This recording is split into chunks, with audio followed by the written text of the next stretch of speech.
क्या आपका मतलब है कि जो कि पढ़ाई नहीं हो रही थी, इसमें तो गलती मुख्यमंत्री जी की है कि बेसिक शिक्षा अधिकारी देखेंगे, जिले का अधिकारी देखेंगे, वहाँ कलेक्टर बैठ करके देखेंगे। बट ये है कि बताइए कि वो लोग भ्रष्टाचारी अगर कोई वहाँ बैठा हुआ हर जिले में तो क्या करेंगे उसके लिए। इसलिए उनकी ये चालाकी है कि कोई भी गरीब का बच्चा न पढ़ पाए। एजुकेशन मिनिस्टर है, मंत्री जी है, बताइए बिहार में खूब लोग चाप के खा रहे हैं मुर्गा मीट मछली। तो छोड़िए। साथियों नमस्कार, एक बार फिर से हमारे चैनल में आप सभी का बहुत बहुत स्वागत है। हमारी मौजूदगी इस समय समाजवादी पार्टी केंद्रीय कार्यालय के बाहर है और लगातार जिस तरीके से उत्तर प्रदेश सरकार ने 27,000 स्कूलों को मर्जर करने का फैसला लिया है, समाजवादी पार्टी इस फैसले का लगातार विरोध कर रही है। आज हमारे साथ कुछ समाजवादी पार्टी की महिलाएं हैं और उस पर हम चर्चा करेंगे कि इसका जनता पर क्या असर पड़ेगा। दीदी बहुत बहुत स्वागत है। बहुत बहुत धन्यवाद भैया। जिस तरीके से सरकार ने ये फैसला लिया है जो 5,000 स्कूल बंद करने का और 27,000 स्कूल मर्जर के तहत मर्ज करने का, इससे क्या फर्क दिखता है आपको, जनता में क्या असर दिखेगा? देखिए, ये जो अपने फायदा के लिए और सब कुछ जो है कर सकते हैं, एकदम गिरी हुई सरकार है और गिरी हुई सोच इनकी है। और ये सोच रहे हैं कि पीडीए के जितने बच्चे हैं वो दूर ना पढ़ पाए, कोई किसी का लड़का पढ़ ना पाए, आगे निकल ना पाए, जा ना पाए। तो ये रणनीति बनाए हुए हैं कि इसी में बस उलझाए रहो, क्योंकि इधर सब लोग उलझे रहेंगे स्कूल बंद करवाने में। क्योंकि एक बात बताइए कि प्राइमरी स्कूल इस समय ओपन है, जुलाई में सबको पता है, मगर प्राइमरी स्कूल में किसी भी स्कूल में अभी तक बुक नहीं गई है। आज क्या तारीख हो गई आपको भी पता है। तो तभी तो योगी जी ने कहा कि जब सुविधाएं अच्छी नहीं है, वहाँ पर बच्चों को ठीक से पढ़ाई नहीं हो रही, इससे अच्छा एक जगह कर दो, बंद कर दो। मतलब कि जो ना कि आपका मतलब है कि जो कि पढ़ाई नहीं हो रही थी, इसमें तो गलती मुख्यमंत्री जी की है। अरे तो इसमें तो गलती जो है शिक्षा मंत्री जी की है। क्या है ना, शिक्षा मंत्री जी थोड़ी पढ़ा। एक बात बताइए, अध्यापक पढ़ाता है। एक बार अध्यापक किसके अंडर में रहता है? प्रिंसिपल के, प्रधानाचार्य जी के। अध्यापक किसके अंडर में रहता है? आपका काम क्या है? आपका काम है को टीचर कौन पढ़ा रहा है, कौन नहीं पढ़ा रहा है, कहाँ क्या कर रहा है, क्या नहीं कर रहा है। आप प्रिंसिपल हेडमास्टर बन करके राज्य सरकार से चले गए, आप कर क्या रहे हैं बैठ करके? वो तो डीएम साहब देखते हैं इसका, या बेसिक शिक्षा अधिकारी। सुनिए, पहले वो तो पता हमको भी है कि बेसिक शिक्षा अधिकारी देखेंगे, जिले का अधिकारी देखेंगे, वहाँ कलेक्टर बैठ करके देखेंगे। बट ये है कि बताइए कि वो लोग भ्रष्टाचारी अगर कोई वहाँ बैठा हुआ हर जिले में तो क्या करेंगे उसके लिए। अच्छा, जब बात ये भी चल रही, जब 50 बच्चे नहीं है स्कूल में, 70 बच्चे नहीं है, तो किसको पढ़ाएंगे? अध्यापक तो बंद करना नहीं ठीक है। इसमें आप किससे क्या कह रहे हैं कि इसमें गलती किसकी है? इसमें गलती किसकी है? किसकी गलती? मुख्यमंत्री जी की गलती है और शिक्षा मंत्री जी की गलती है, इसमें टीचरों की गलती नहीं है। एक बात बताइए कि आप ही हैं, आपके पिताजी घर में होंगे कि आपको जो है दे रहे हैं? समझ लीजिए कि आपके पिताजी है घर में, अगर आपके पिताजी घर में नहीं है तो बच्चे क्या करते हैं? मनमाना हो जाते हैं। तो मुखिया की गलती हुई कि नहीं हुई? मतलब जो अध्यापक तो मुखिया का मतलब ये हो गया, शिक्षक का मतलब ये हो गया। तो मुखिया अगर हमारे मुख्यमंत्री साहब है, पूरे प्रदेश के मालिक है, कभी सूची उन्होंने मंगाया किसी विद्यालय के बारे में? एजुकेशन मिनिस्टर जो बैठे हुए हमारे यहाँ पर, जो शिक्षा मंत्री हैं, वो कभी अपने विद्यालय में जाकर के पूछे किसी विद्यालय से कि आपके स्कूल का क्या पढ़ाई है, क्या लिखाई है, क्या कमी है, क्या बेसी है? स्टूल नहीं है कि खाना नहीं है कि पानी पीने के लिए जो नवाज पर लगा हुआ नहीं है, मशीन नहीं लगी है कि क्या नहीं है? कहीं कहीं विद्यालय में तो पानी पीने लायक भी नहीं है, शौचालय भी नहीं है, कहीं कहीं ताला टूटा है, घर टूटा है, छज्जा गिर रहा है। कभी शिक्षा मंत्री पूछे किसी हेडमास्टर से?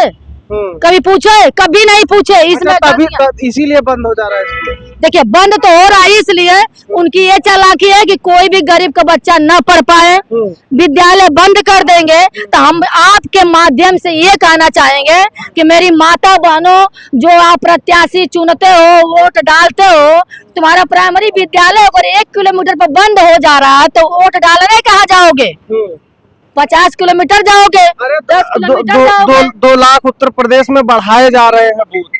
देखिए, हमारी बात सुनिए, वो क्या करेंगे जब तक हमारे हाथ में सरकार नहीं आएगी। तो इसी तरह वो जुमला वाली सरकार है। अभी देखिए, आपने कहा एक बार कि सावन में नॉनवेज नहीं खाना चाहिए। क्या ये प्रधानमंत्री जी आप एक सच में कह रहे गूंगी और बहरी सरकार है ये? यही सावन के महीना में आपने देखा होगा वहाँ के जो एजुकेशन मिनिस्टर है, मंत्री जी हैं, बताइए बिहार में खूब लोग चाप के खा रहे हैं मुर्गा मीट मछली। तो छोड़िए, सुनिए पहले, एक मिनट आप पहले मीट मछली खाना शिक्षा का विषय नहीं है। हमारी बात सुनिए पहले। ये क्या सावन का महीना है ना? सनातन धर्म चल रहा है ना, पूजा पाठ कर रहा है ना, भोले बाबा का दर्शन करने जा रहा है ना, तो क्या मुर्गा मीट मछली खा के जाएंगे दर्शन करने? ये हिंदू का धर्म है, ये हिंदू का धर्म है। क्या भाग रहे हो माइक लेकर, डर रहे हो क्या? नहीं, हम डर नहीं रहे डर रहे हो क्या? हैं। आप मुद्दे से दूसरी जगह जा रहे देखिए, जो हम ये दूसरी कह रहे थे, जैसे जब स्कूल बंद हो जाएंगे जी। तो क्या लगता है बच्चों को इसका क्या असर पड़ेगा? देखिए, बच्चों को बहुत असर पड़ेगा, बच्चे पढ़ नहीं पाएंगे, उनको शिक्षा नहीं मिल पाएगी। जो 300 रुपया दिहाड़ी करता है, बताओ कि मैंने बच्चों को वो जो प्राइवेट स्कूल में जाकर देगा कि 10 किलोमीटर अपने बच्चों को छोड़ने जाएगा, कहीं कहीं जंगल एरिया है, बंदर से लेकर शेर से लेकर के, अरे शेर तो कहता है ना कि हम जंगल करें, जंगल राज है, नहीं कहता है कि हम ही तो है, खा लेंगे चबा लेंगे, हम ही बस रहेंगे। उसी तरह लोग सोच रहे हैं कि मनमाने हम करने लगे, तो मनमाना उनका नहीं चलेगा, विद्यालय चलेगा और विद्यालय खुलेगा। हमारे अगर क्षेत्र की माता बहनें चाह देंगी कि उनका बच्चा दूर न जा पढ़ने के लिए, अपना विद्यालय चले, तो विद्यालय उनकी औकात नहीं के बंद कर लेंगे। तो कैसे योगी जी से लड़ लेंगी वो अकेले की जो है स्कूल खुल जाएगा? देखिए, सारी महिलाएं अगर तैयार हो जाए, सारे हमारे भाई बहन तैयार हो जाए, हम भी प्राइमरी स्कूल से पढ़े हैं, और जो बंद कर रहे हैं, जो बात कर रहे हैं वो भी लोग खुद प्राइमरी स्कूल से पढ़े हुए, जितने सरकारी नौकरी कर रहे हैं सब प्राइमरी स्कूल से पढ़े हुए हैं, कोई जा करके बाहर नहीं पढ़ा हुआ है। अब प्राइवेट स्कूल में बताइए कि अगर ठीक है उतनी उनको सुविधा दे देते हैं लोग, तो बच्चे उसमें सोचते हैं कि चलो यहाँ साफ सफाई नहीं है, सब कुछ नहीं है। क्यों नहीं है? आपको देखिए, मुद्दा यही है आपका कि जब आप मान लीजिए हम ही किसी रख रहे हैं, हमारे घर में कोई सफाई करने वाला अगर आ गया, उसको हम कहेंगे कि भैया तुम सफाई कर दो, ये उठा के वहाँ रख दो, तभी ना वो करेगा। तो आप तब बताइए, उसी तरह विद्यालय है, जब तक आप हेड मास्टर जिसको बना के भेजे हैं, शिक्षक को नहीं कहेंगे कि आप इतनी पढ़ाइए, इतना लिख कर दीजिए, तो वो तो एक दिन पढ़ाएंगे, 2 दिन पढ़ाएंगे, तब तक इतना बड़ा सरकार के यहाँ से लिस्ट चली जाएगी कि वहाँ मीटिंग है, 50 महिला लेकर आ जाओ, 50 पुरुष लेकर आ जाओ। तो यार विद्यालय में जो है 2 टीचर 1 टीचर बैठे रहेंगे, बच्चों को डंडा लेकर बैठाते रहेंगे, सारे टीचर निकल गए सम्मेलन में। आप लोग देखिए, आप लोग चश्मा उतारिए, आप लोग विपक्ष में हैं, लगातार योगी जी यही तो कह रहे हैं कि हमने स्कूलों की स्थिति बेहतर की और शिक्षा को बेहतर करने के लिए निरंतर काम कर रहे हैं। आप कह रहे हैं सब शिक्षा खराब। एक बात बताए, शिक्षा बेहतर रहती और वो बेहतर खुद होते, तो इस तरह की वो बातें नहीं करते। योगी जी बेहतर नहीं है? क्या बेहतर है? हमको उनका 10 काम गिना दो बेहतर वाला, 10 आप गलत काम गिना दीजिए। देखिए, उन्होंने सही नहीं किया। अरे भैया, गलत काम तो बहुत कुछ है। हमारे राष्ट्रीय अध्यक्ष जी आदरणीय अखिलेश यादव जी ने आज बताइए कि जितना योजना चलाए सब में फीता काटने गए, फीता नहीं काट पाए तो नाम बदलने चले गए। 2014 के बाद जो भी भ्रष्टाचारी जितने ठेकेदार थे, पुलिया से लेकर के हर एक चीज बनाए। आप बताओ कि जब बारिश हो रहा, भगवान जी बरस रहे हैं, सावन के महीने में देखो सारे तरफ पुलिया गिर रहा है, पिलर गिर रहा है। हमारी बात सुनिए पहले। अरे तो वही 2014 के बाद को तो तुम पूछ रहे हो ना। तो जो जितना सब काम अगर हुआ है, ये जो है आदरणीय अखिलेश यादव जी के ही योजना पे काम कर रहे हैं।